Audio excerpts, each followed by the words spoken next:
main entry get यो ticket काटिन्छ यहाँ टिकट 900 देखि स्टार्ट हुँदो रहेछ 2000 सम्म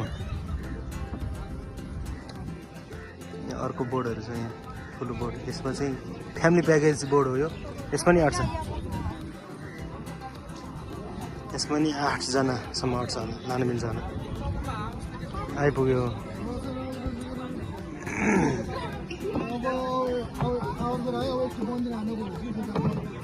यहाँ बस्ने ठाउँहरू छ रेस्ट गर्ने ठाउँहरू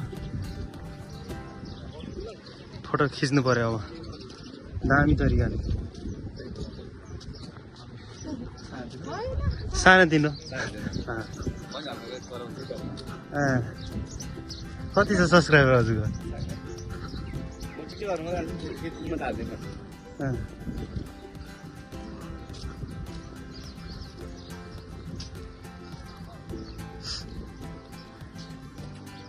हामी यसो फेवाताल घुमेर फोटो खिचेर भिडियो बनाएर निस्कन लाएको अब यसो खानासाना खाएर अनि फेरि उता कुम्तीकोटतिर लाग्छ मलाई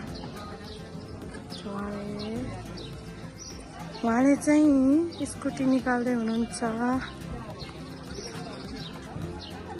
सो फेरि आउनुहोस्